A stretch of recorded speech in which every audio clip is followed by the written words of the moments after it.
I also want to welcome back one of our former panelists on stage. So Fang Yuan is Vice President of Investment at Baidu Ventures, as you might have heard. And as a fun fact, what I learned about her, that she was just chasing giraffes in Kenya through the wilderness. So, but she's going to help you how to find something that might be as rare as giraffes here. She will help you how to fundraise and like hunt down your investors, so not the giraffes. So thank you very much. Give a big round of applause to her. Thank you so much for joining us here. So my talk is about how to fundraise with zero connections. You guys already got a little bit of background about myself. So let's just go straight into it. I'm setting the agenda to talk first about alternative funding sources in case that's something you haven't yet considered outside of traditional VC. And then I'm going to talk a little about if you're really stuck on the idea of going to traditional VC, how to really find the right investor for your startup, and really how to do it in a targeted way, because I think that's really, really important. And then lastly, I'm going to talk about how to approach investors. And I'm going to give you guys 4 mental frameworks to think about in terms of engaging with people, not just necessarily investors, but people overall, that may be helpful to you in sort of building the right sort of connections and relationships that you need to be successful. So going into this, I want to talk about why this is a very important topic. This is a photo of me from when I was about 3 or 4 years old, taken in communist China. You can see the sort of crazy TV in the back from like 1980s. And my parents and I moved to New York City when I was 7 years old, and I grew up in New York City. And at the time that we moved to the country, we really had zero connections. We had no family in the US. We had no networking anyway, and no community. And so I kind of realized what it's like to come from a position of having no network. The point I want to make here especially is that I think in every life, you get a couple of lucky breaks and opportunities. And I think it's up to you to recognize when those opportunities are and how to take advantage of them. For myself personally, one of my lucky breaks was getting to Stuyvesant High School, which is a magnet math and science high school in New York City. Basically, you had to take a test in order to get in. And then once you got in, you got a really good education for free. That was one of my lucky breaks, and I took full advantage of that. I got into Harvard afterwards, and then that opened up a lot of doors. And what I want to give you guys in this presentation is some ideas of how to recognize these sort of opportunities and how do you sort of take advantage of them in life. So let's take a quick look, though, at what the global funding scene looks like. It's a bit depressing, quite frankly. So basically, as you can see, in the top 6 cities for global VC funding from 2015 to 2017, they got basically over half of the total global funding. And of these 6 cities, they're either in China or the United States. So the question that probably everybody in the audience is thinking about is, if you're outside these geographic regions, how do you sort of make yourself stand out? And how do you sort of get a slice of the pie of funding that's available? Before I jump into that, though, I really want to drive home the point of you need to ask yourselves first, is your idea VC backable? There's a lot of great businesses that don't necessarily need VC backing in order for you to run a very successful business. And I really want to point this out because I get pitched a lot of times by people who have great business ideas, but they're not VC backable ideas. So I think 4 questions to really ask yourselves. One is your company technology driven? Is there some sort of tech innovation that allows you to sort of go faster and harder than anybody else? Some sort of IP, some sort of innovation that really makes you stand out? And then also, does your business model allow you to sort of have the sort of growth and scale that VC investors want? We typically do investments on the 5 to 7, maybe max 10-year timeline. We do want to see some sort of return investments past that point. So if the end goal is not really like IPO or some sort of really interesting M&A activity, and you just want to run this as a lifestyle business, it may not necessarily be the right fit. Because once you take money from somebody else, it really is like a marriage. You're really committed to that person. And I think that you need to think deeply about whether or not you want to make that commitment before you do so. And then lastly, doing the startup sounds like it's very glamorous, but it can be a lot of work, and it can be extremely, extremely stressful. So I live in San Francisco, and I have a lot of friends who are founders.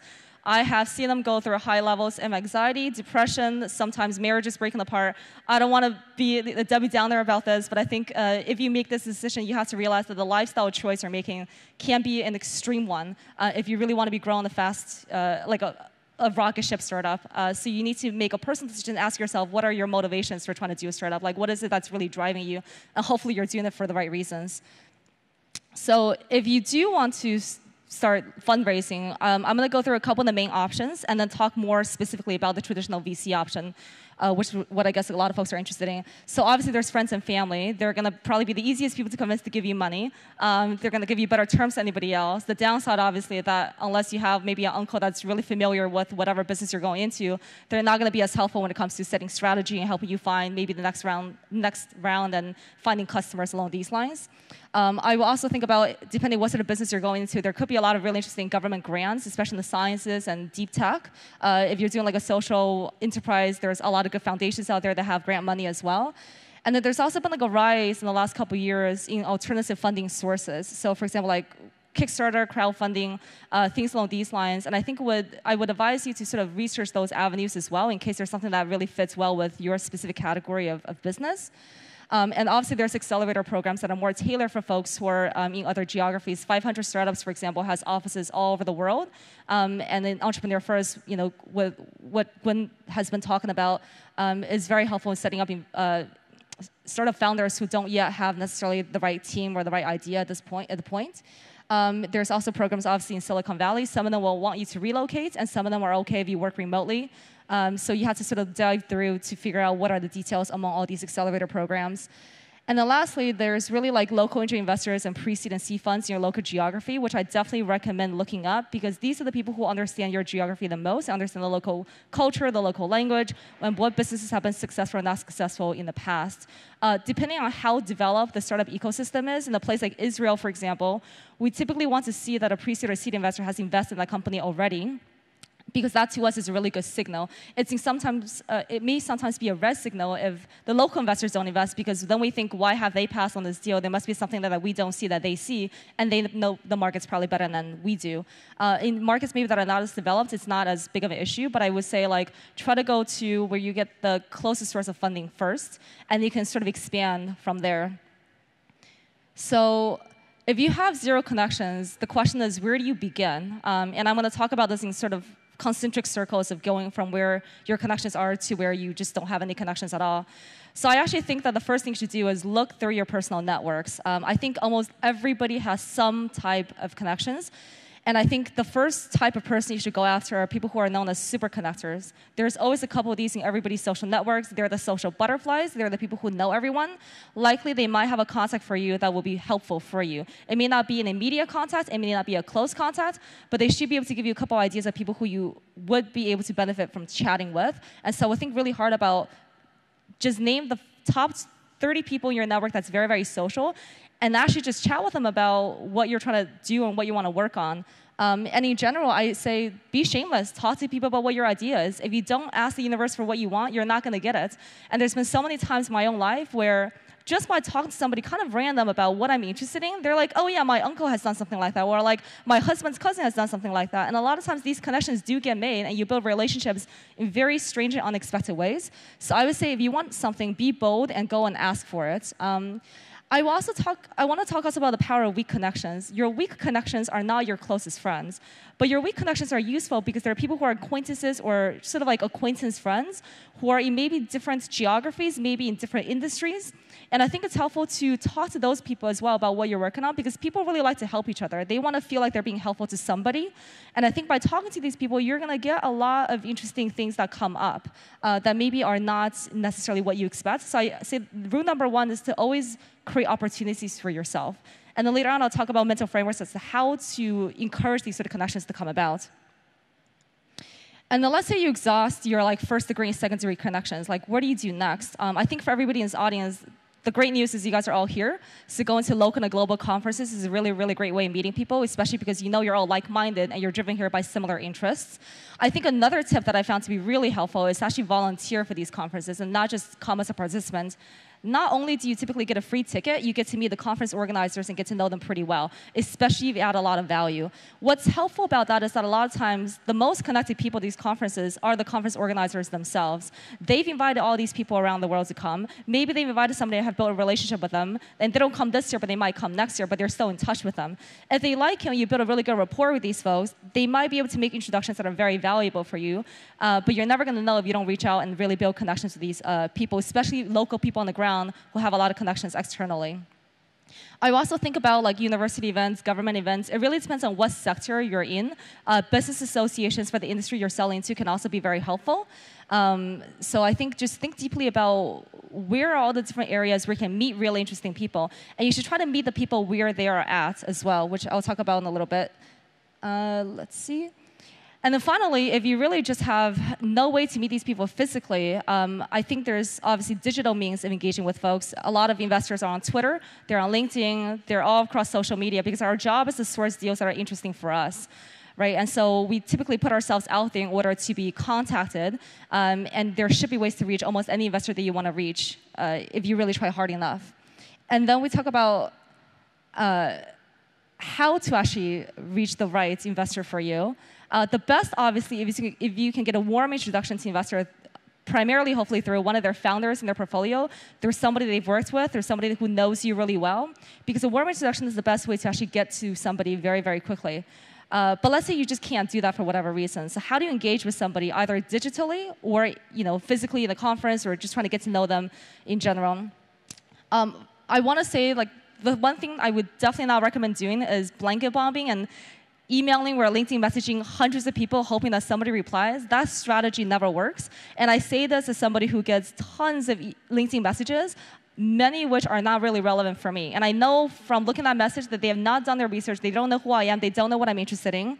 So whenever you try to engage with somebody who is an investor especially, do some research ahead of time, not just on their fund, but on them as an individual. What are they interested in? What stages do they invest in?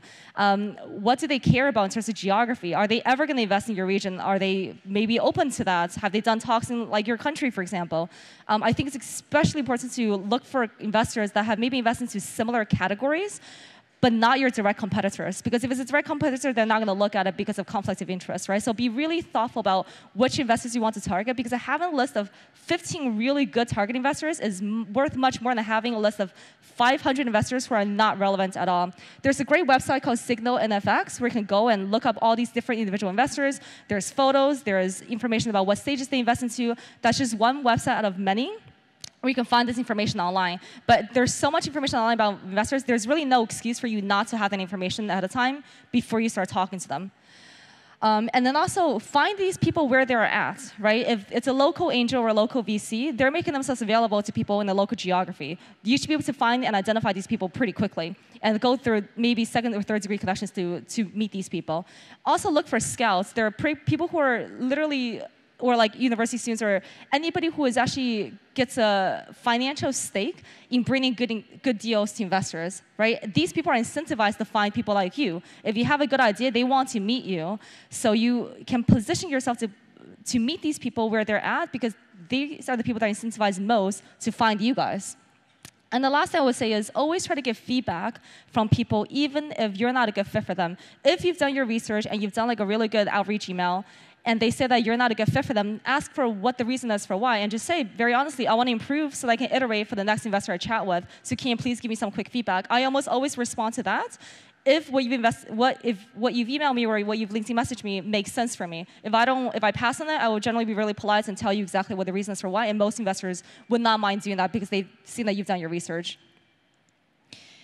And then how do you sort of reach out to people if you just have no way to connect with them? I think the first rule is to make sure that you're positioning yourself in a way that makes sense.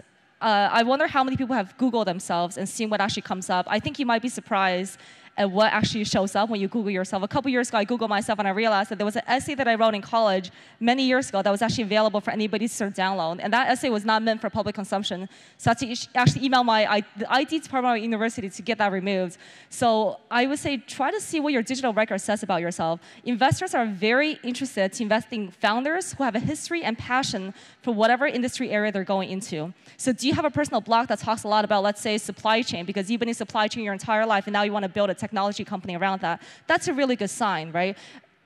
Make sure that your LinkedIn profile is up to date. Make sure there's no embarrassing photos from your social media feeds that can sort of eliminate you as someone that someone can take seriously. It's okay to show that you have a personality, and that's actually a really great sign, but just make sure you understand what your digital record says about yourself, because I think you'd be surprised the number of people who don't really clean up their digital records, and you really don't want that to be the barrier for someone to take you seriously.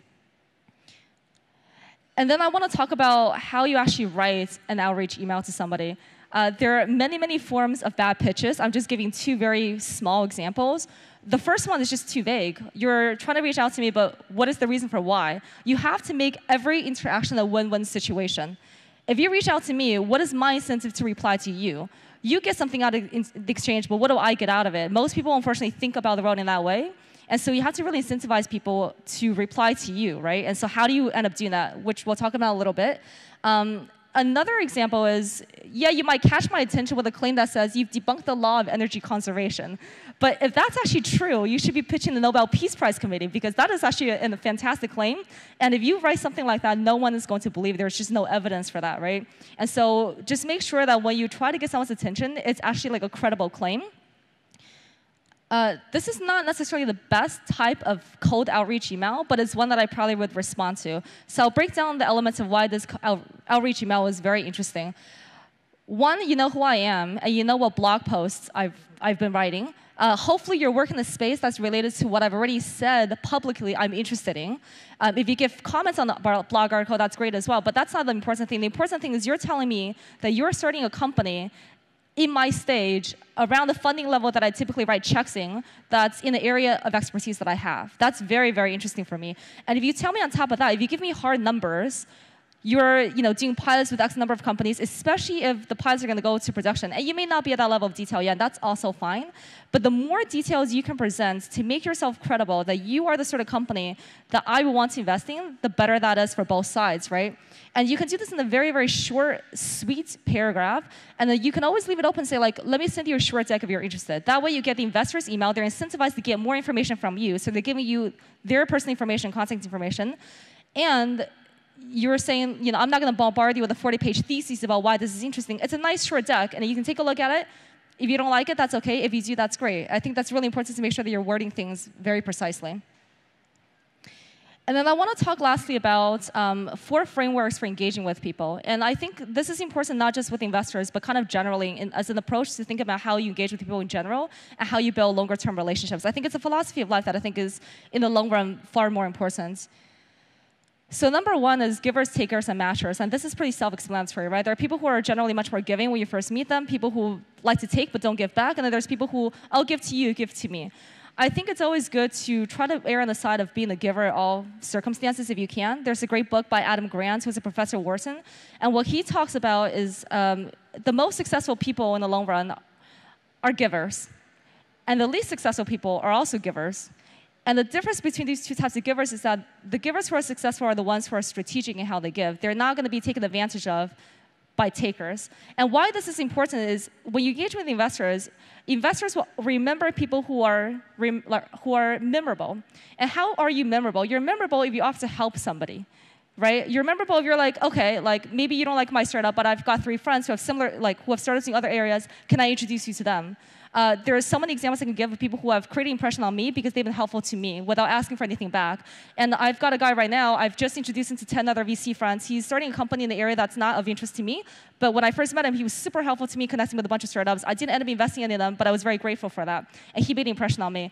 I also met the head of a global retail chain. You guys definitely know the company. I'm not going to name drop. Met him at a conference, and he's in retail. It's not a space I know very much about, but I told him, hey, I'll write you an email about trends that I'm seeing in the retail space.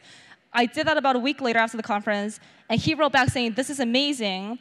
Thank you so much for sending this over to me. He's like, you don't understand the number of people who say they're going to do something, and they don't end up doing it. If you actually end up doing what you're saying you're going to do and you're helpful, people will definitely remember you. Now, it may not be helpful in the near term, but in the long run, if you build relationships with these people, that's what's ultimately more important, because most entrepreneurs don't succeed anyhow on the first try. You're going to be trying to be built, if you're really committed, you're going to be building companies many times over and over again. So you may as well build relationships in the long run as soon as possible, right? And that guy, by the way, the retail guy, he sent me a gigantic gift box of goodies afterwards because he was just so grateful that somebody gave information that they did what they said they were going to do. Another philosophy that I think is really important is to be present. And this is because I've gotten much more into Buddhist philosophy over the last couple of years. I meditate 10 minutes every single day, and I think it's very, very helpful. I think being present is extremely important when you engage with anyone, not just investors. Anybody here that you meet at this conference, you ever meet somebody at the conference and they're scanning the back of the room looking for somebody more interesting to talk to? You can feel that, right? I think whoever you're with is the most important person that you're with at that moment. And I think ultimately a lot of people are not going to remember what you say, but they're going to remember how you make them feel.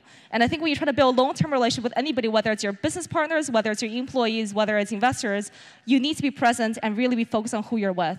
And I think that's something that's really, really important because I think you need to build high-quality connections, and I think that's a really important thing to keep in mind. Another thing is, do not see people as an end in themselves. Do not see people as a means to end to anything. And why this is important is if all you see is a bag of money walking around when you see an investor, they're going to know that as well, and they're going to know that you're trying to use them. And nobody enjoys being, feeling that you're trying to use them, right?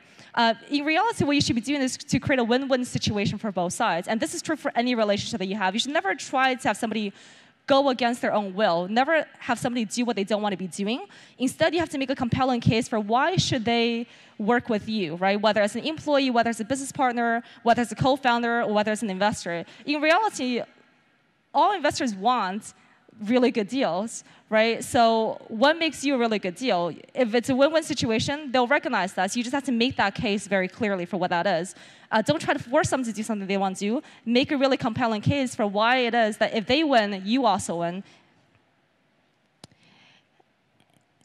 And then lastly, the scarcity versus abundance mentality, which is, I think, a really big one as well. If you believe that the world is a zero-sum game, the world is a very scary and narrow and constrained environment because you believe that if I win, you lose, and vice versa, and nobody gains anything by it. It's very hard to build relationships when you have a scarcity mentality. It just doesn't work because you're in it to win everything, right? In reality, though, if you build something that adds true value to the world, the size of the pie increases for everyone. So I think keeping an abundance mentality and being generous is something that will definitely help you in the long run. Again, these sort of things are not necessarily going to give you immediate results, but I think for the long run, they're really important to keep in mind. And I think good investors will recognize good investors want to invest in people that can hire really good teams. And the people who can hire really good teams tend to have these sort of characteristics where they believe that the world is a world of abundance, not a world of scarcity.